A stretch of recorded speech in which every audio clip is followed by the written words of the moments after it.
ఎప్పుడైతే నేను చూస్తానో అలాంటిది ఏదైనా చూస్తే మాత్రం మీకు ఫస్ట్ మీ పేరెంట్స్ని చూపిస్తాం. ఆ తర్వాత కూడా వినకపోతే ఫర్దర్ స్టెప్కి వెళ్ళండి.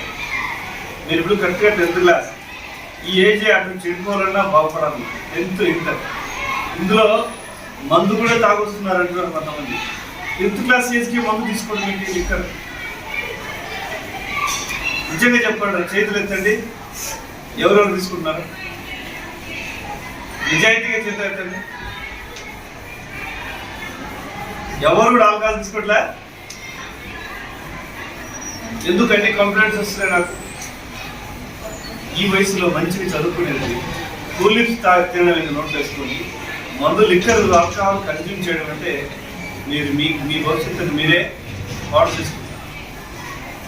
ఇది అయిపోద్ది, నెక్స్ట్ వీక్ డబ్బులు ఉండవు.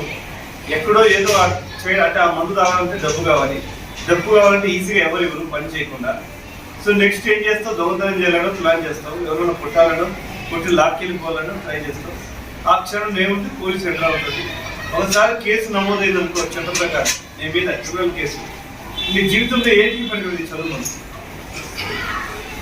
ఎప్పుడైనా స్కూల్కి వస్తే నీట్గా స్మార్ట్గా కటింగ్ ఉండాలి, హెయిర్ స్టైల్ నీట్గా ఉండాలి. పిచ్చి కటింగ్లు, పిచ్చి రాటలు, పిచ్చి మాటలు మనం మాట్లాడదు.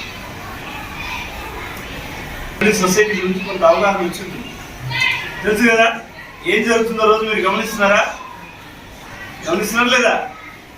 ఏదైనా తేడా వస్తే మనం చిన్న పొరపాటు చేసినందుకు అమ్మాయిల పట్ల రేప్ కేసు అవుతుంది. రాంగ్ బిహేవ్ అనుకో, అంటే మిస్బిహేవ్ చేసామనుకో, ఈవి టీసింగ్ కానీ లేదా వెంటపడడం కానీ, ఈ లవ్ అను ప్రేమను ఇంకోటనో ఫోర్స్ఫుల్గా వాళ్ళని బెదిరించో లేకపోతే ఇంకేదో వాళ్ళని ఇష్టం లేకుండా కూడా వాళ్ళని వెంబడిస్తే మాత్రం 100% కేసు ఇష్టం. రెండోది, మీరు మందు తాగేసి అంటే గాంజాయి కూడా తాగుతున్నారు అనేది నాకు చెప్తున్నారు. గాంజాయి కన్నా ఈ కూలిప్స్ తీసుకుంటారు అంటున్నారు.